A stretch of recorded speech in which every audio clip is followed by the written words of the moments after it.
Hello, everyone. How are you? I invited Lee, and today I am very, very honored and excited to introduce you a friend of mine.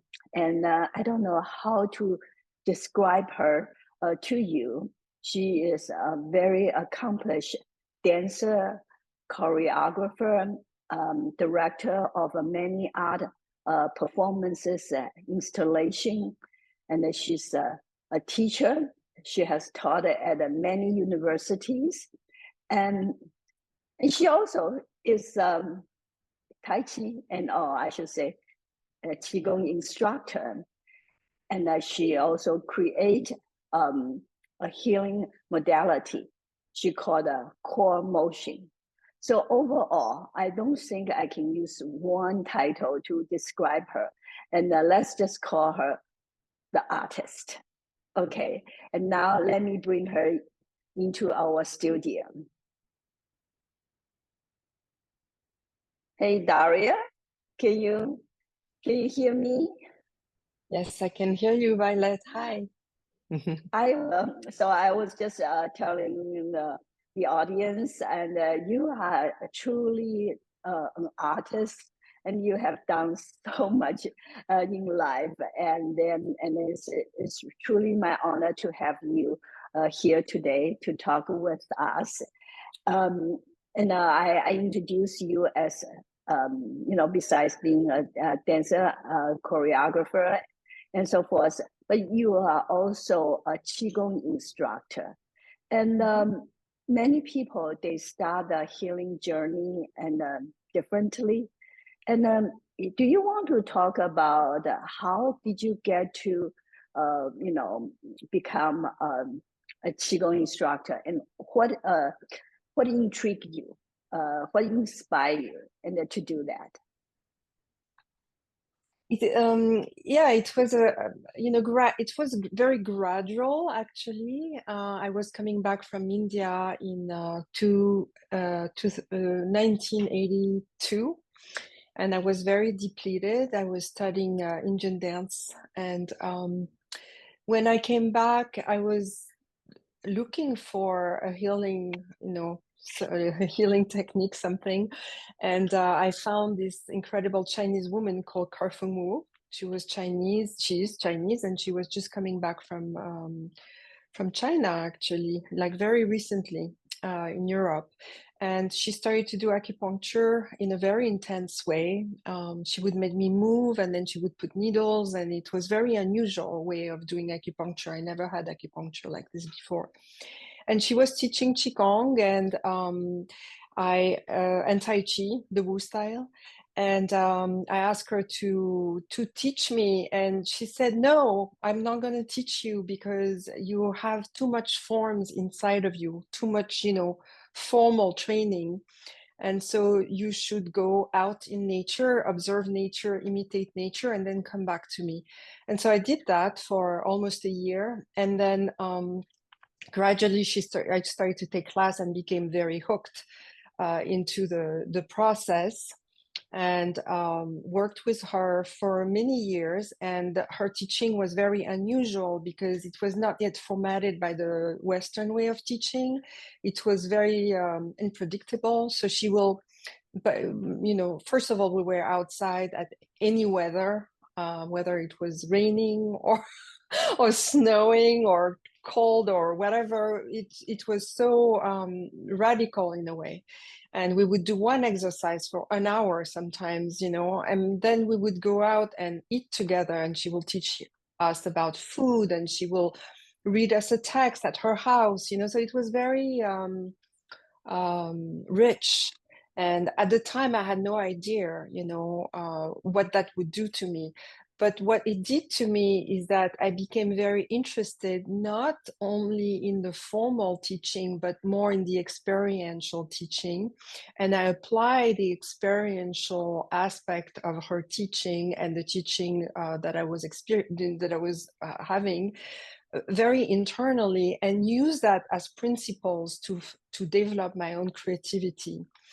So it gave me a tool to observe what the form was doing and what I was doing to the form and vice versa, very early on. And then after that, I came to the state and I studied at the Martha Graham School for 2 years. I had a grant from the government in France. And then when I came back to France, I met Dr. Jan, who was he was a doctor and also a martial artist from the Shaolin lineage. And I learned the Chang style, like you, I and see. martial arts, really martial arts, I studied with him for 7 years, and then after that, during that time, I also went into psychoanalysis with an incredible man called Francisco Albuquerque, and he used the Jungian psychoanalysis and Chinese mental energetics. So all the analysis of the dreams were based on Chinese energetics, and I think when I did that, I entered into another dimension of the Chinese energetics, and I understood a little more about it, less on the physical way, but more on the emotional way. I see. Very interesting. And so, Daria, you were born in France, is that right? And then Yes. so you learn. You did not just go to say one day you decided to go to India to learn the Indian dance. You learned the classic dancing in France before, right? Yes, I did. I studied Bharatanatyam, which is the classical Indian dance from the south of India, for 5 years with an incredible master called Amala Devi.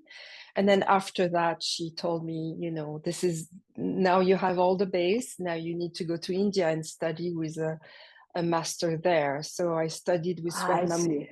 Swarnamukhi there, and it was very intense. I was living with her, and it was really like the image you have of studying with a master, living with a master, and she was an incredible performer.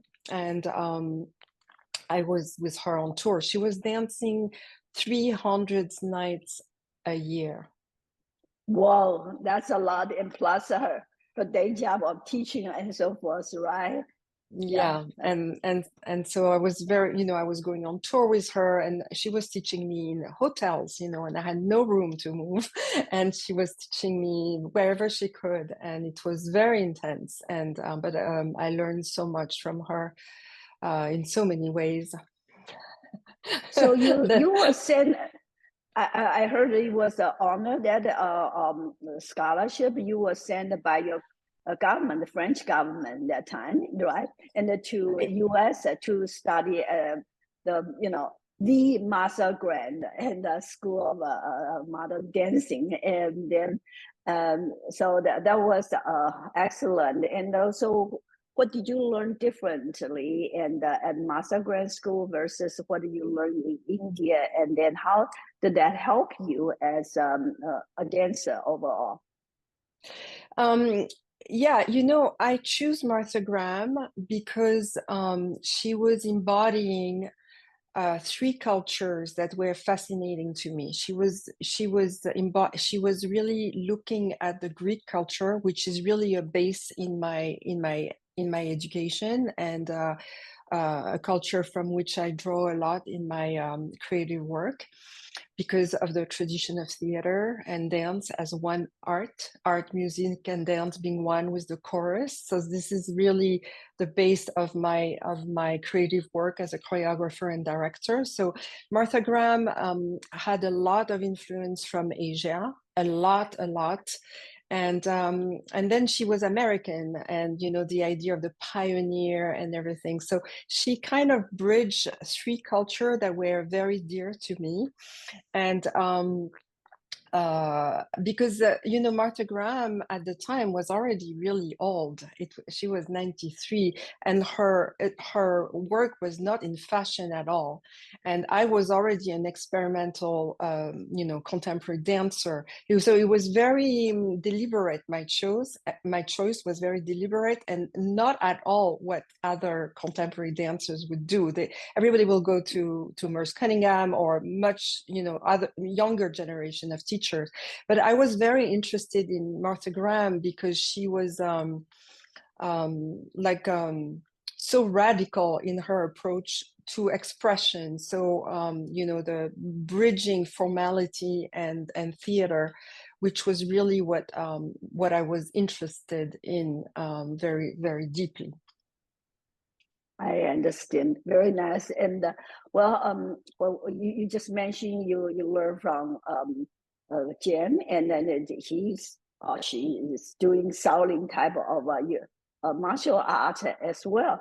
And this reminds me of a video I watched, and it was performed by you.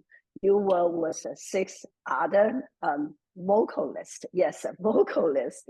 And then you guys were doing the piece composed by Stockhausen, and it's called a Stingman, right? And Simon, yeah. And so I remember you just can move your body just incredibly.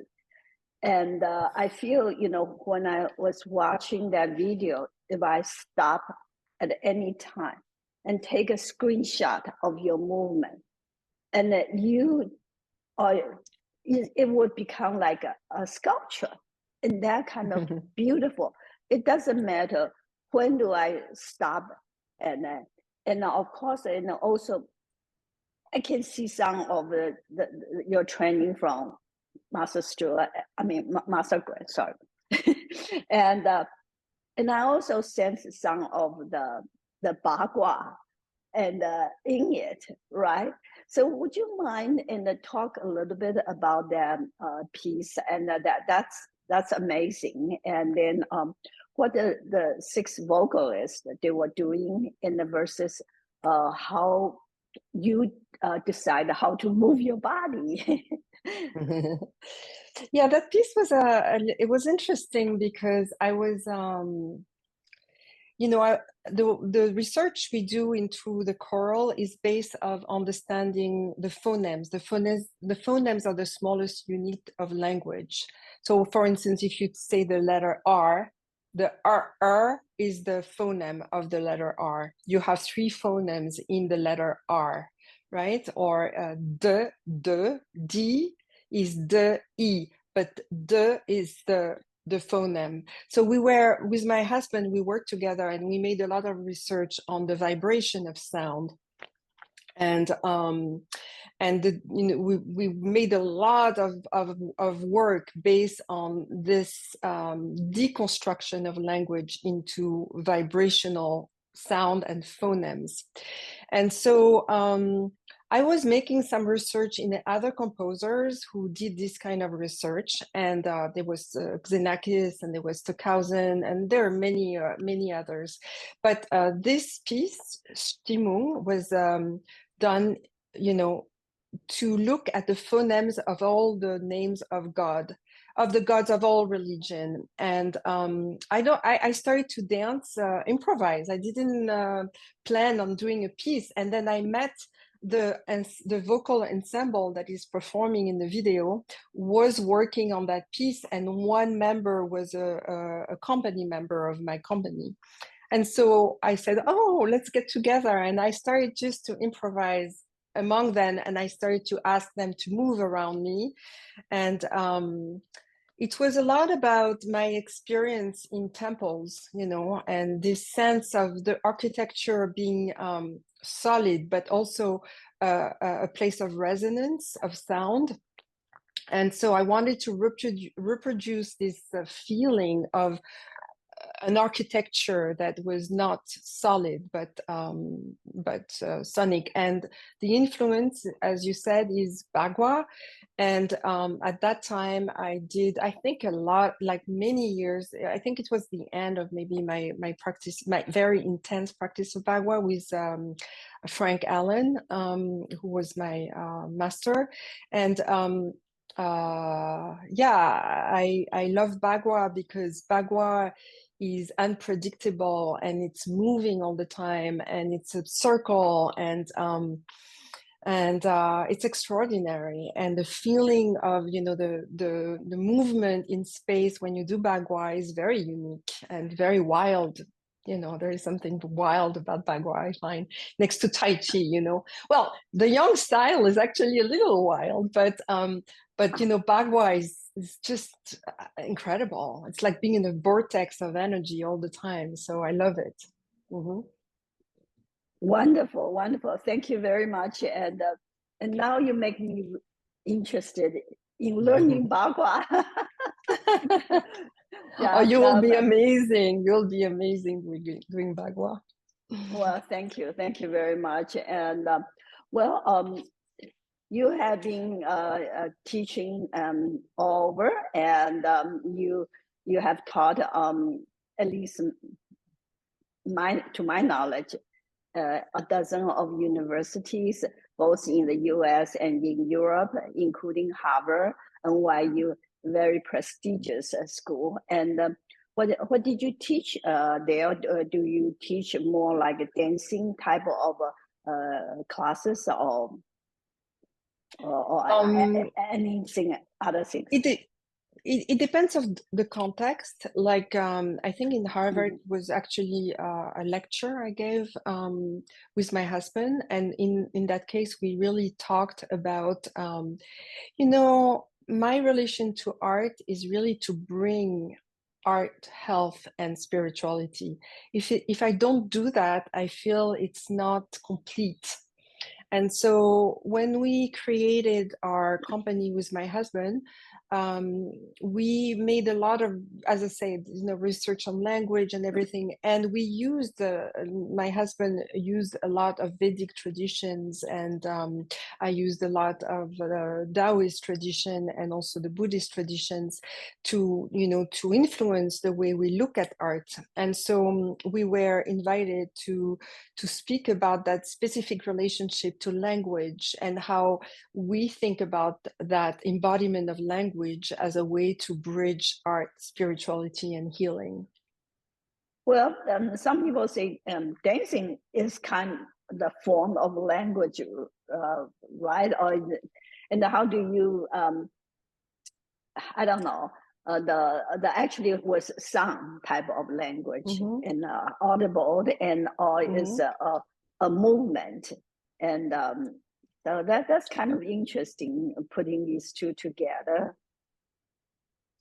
Yeah, it's you know, my training was as well theater as dance, so it always involved the text. And but it's true that, you know, the dance training was just purely dance. But I was always looking for this kind of all total work that was always very important to me, because originally, whether you go to India or China or Japan or Indonesia or Greece or you know, there is always this total artwork that doesn't that goes from dance to text to music to you know, seamlessly. And I always was attracted to that since I was very, very young. And I was very lucky. My mom took me to a lot of performances that were, you know, no theater and Indian dance, Indian drama, you know. And so I had a really incredible sense of the history of dance and theater in different culture. And I was always, you know, invoking and aspiring to do something like that. That was my dream. Uh-huh. Nice. And then now you are sharing a lot of your dreams with other people by teaching them how to dance and how to do a choreographer, right? And that's wonderful. And you have been commissioned by private foundations as well as government to do a lot of fine art performances. That's great. And you have a project. It's I believe it's still under production, right? It's called Patch the Sky with 5-color stones, and the name sounds very interesting. And can you explain a little bit of what that is? So this project is done. The only part that is not finished is the film that is almost finished. When we began that project, the pandemic happened, and so the collaborators were all spread out, you know, in Europe and in different countries in Europe, and then in the States. How many artists and people involved, the collaborators? 15. 15. Oh, okay. Yeah. It's quite a big a project.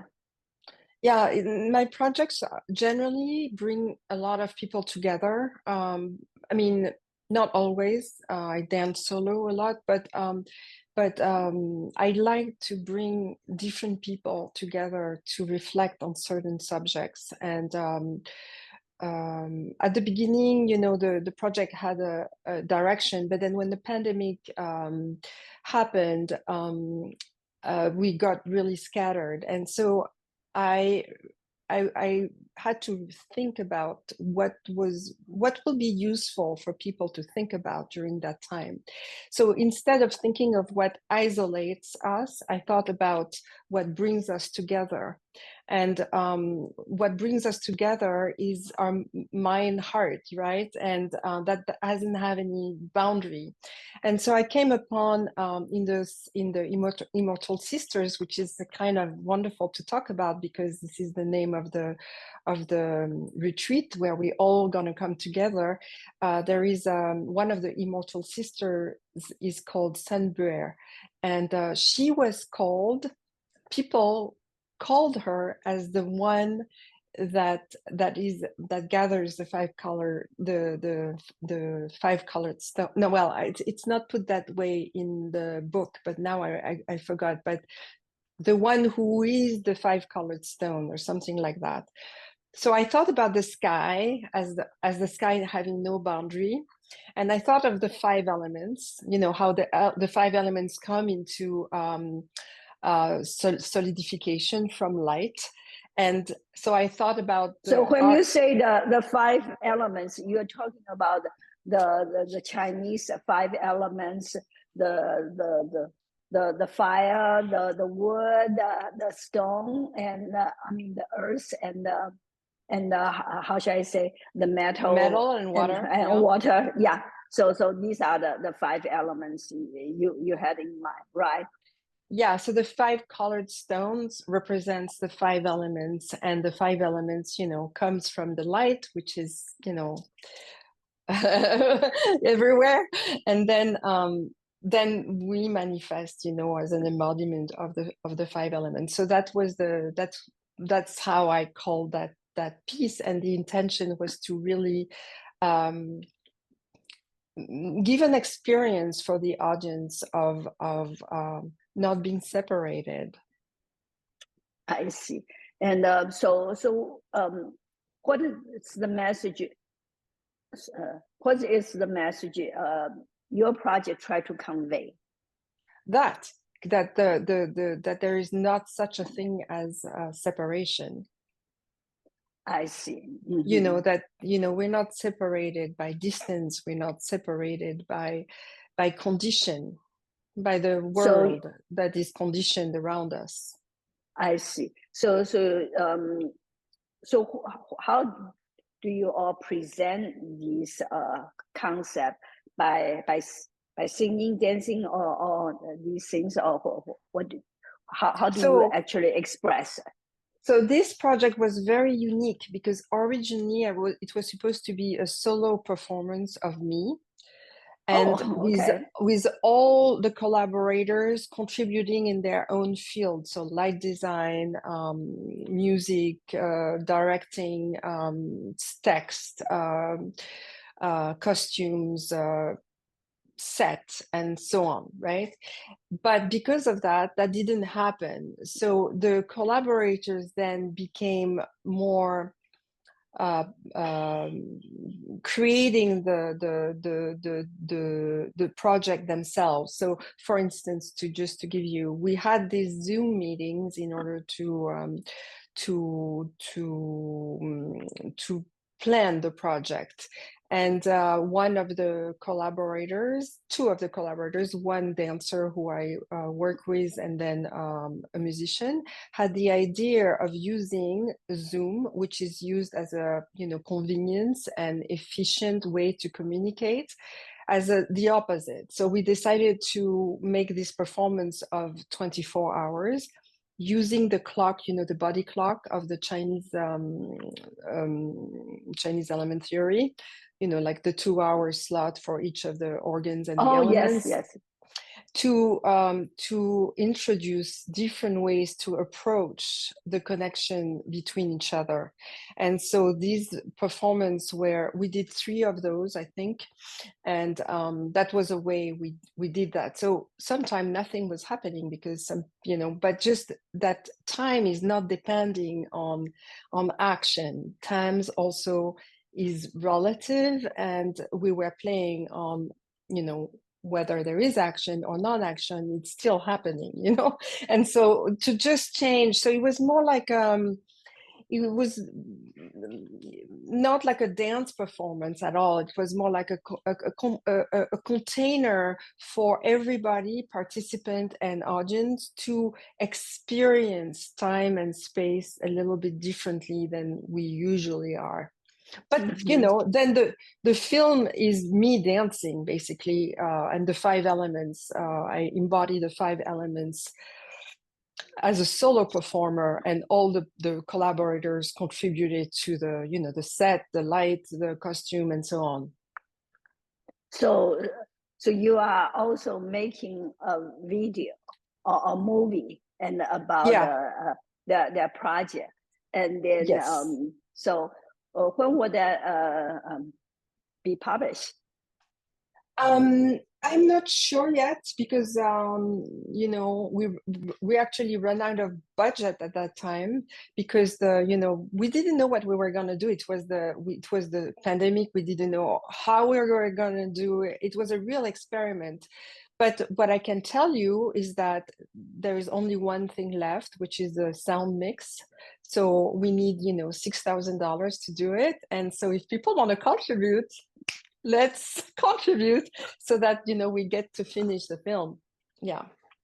Well, hopefully you guys will get enough donation and then to complete the project. That sounds Thank very, you. very interesting, and Yeah. I'll be very excited to see it. And so you we talk a little bit about your journey of learning the healing art, and since you learn the different aspect, it's not just the movement. A lot is the internal part, right? And also because your exposure to different cultures like the Indian culture, and then you've been to Master Grant her dancing, and which was based on the Greek and the Chinese or Eastern philosophy in many ways. And Not Chinese though, more Indian, but it's okay. Yeah. Okay. So you have created a system. It's called core motion. And so what is core motion? Is this more like a healing modality, and it's just purely exercise? And can you explain it a little bit? Of course.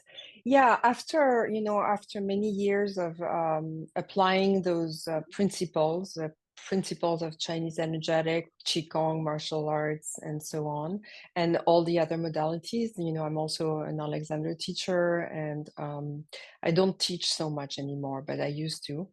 And I I always was teaching.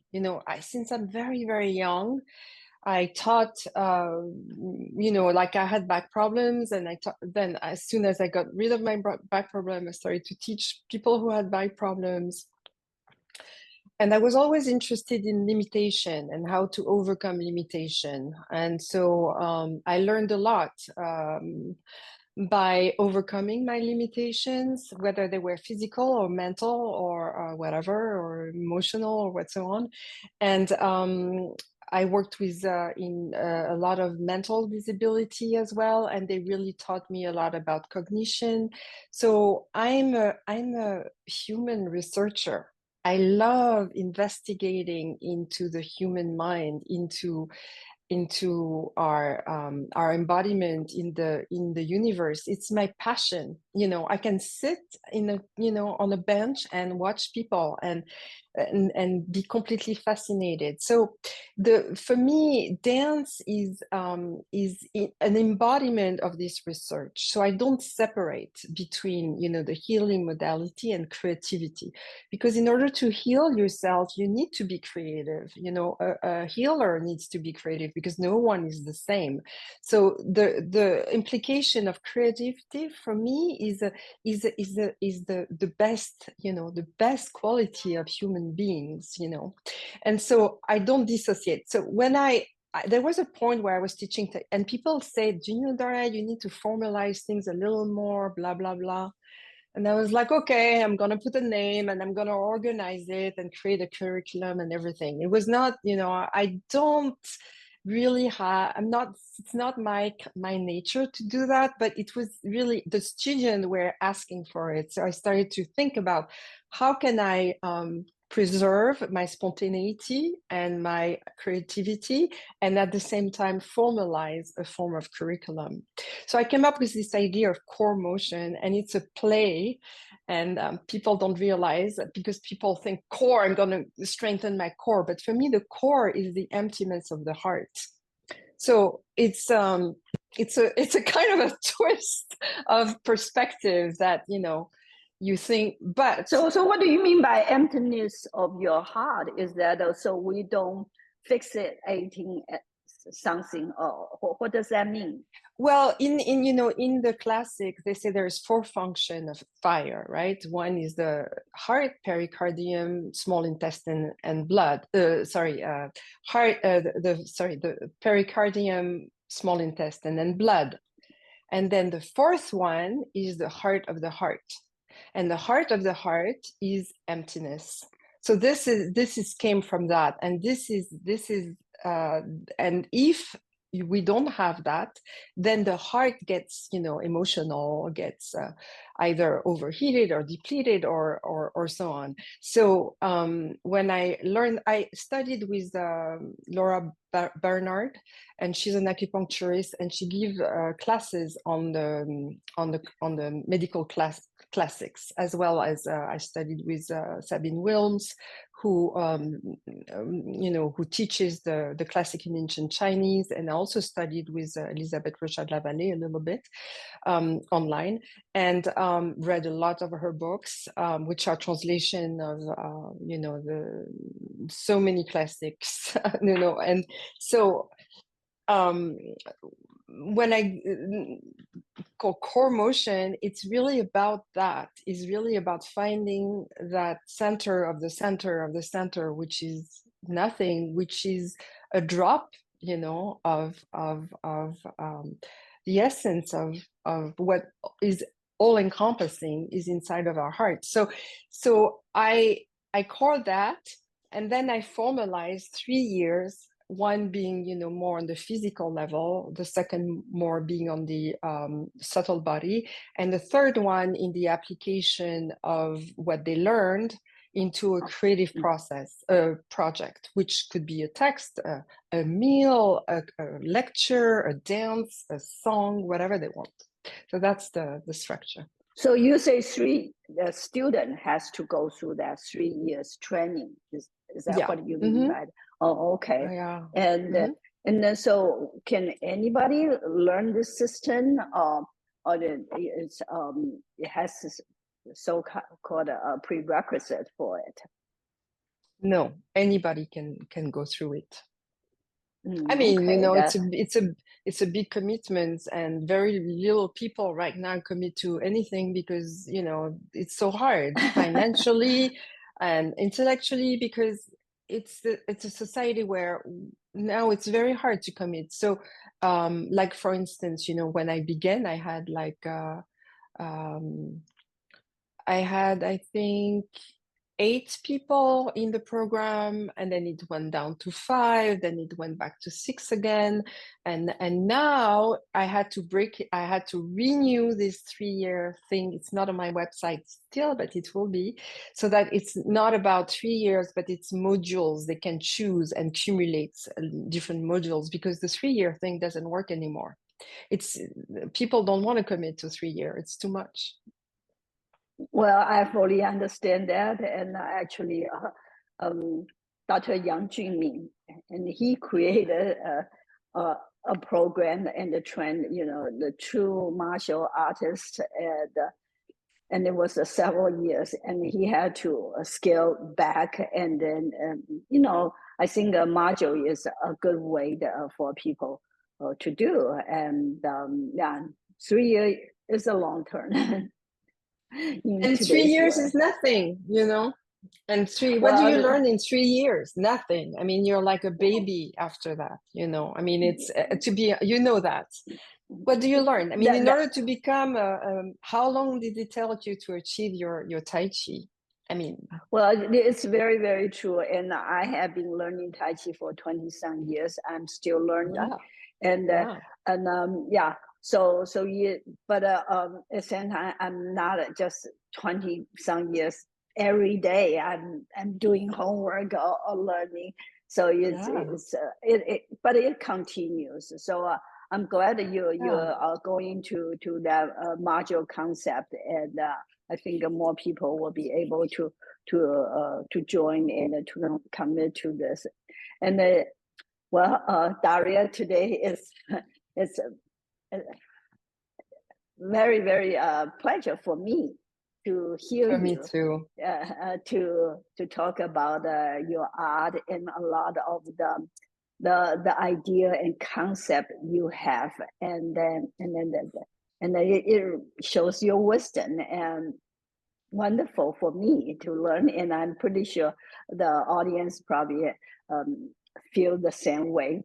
And in case anyone you have questions for Daria, and Daria, I'm going to put your contact information, your website, uh, uh, Sure. below the video in YouTube. Okay. Yeah. Okay. Well, Thank you so much, Violet. It's such a pleasure to talk to you, and I can't wait to be with you in Mexico and with all the others wonderful teachers. Feel very lucky. Thank you. well, speaking of that, and so some of you probably know that January 29th to February the 4th, and 2025. Yeah, we're talking about 2025. My God. And there will be retreat, and it's called Shedding. This is organized and hosted by Sifu Sharon Smith and Rachel Santos. And Daria is invited to teach. So I'm just curious, Daria, what are you going to teach? The theme for this retreat is called shedding. So what are you going to teach? I'm going to use 3 modalities to teach. One is based on an exercise that was taught to me by Sifu Jesse Owl, 3 owls. It's a wonderful teacher that I had at some point, which reset the nervous systems. And then I'm going to teach another principle that I learned from Master Chia related to the sphincters of the body and the smooth muscles. And this is not it is not something that he isolated. It's part of the Dao Yin that is teach, but I isolated that principle and will use that, you know, how to activate your inside and all of that. And then I will use a small excerpt of a snake form for people to experience, you know, the idea of sinuosity. So these are what I will teach. Sounds really interesting. And I'll be there. I will go to your class also. I will go to your class too. I can't wait. Okay. Well, again, thank you so much for spending your time with us today. And I really appreciate this. Thank you so much, Violet. Such a pleasure. And goodbye, all of you.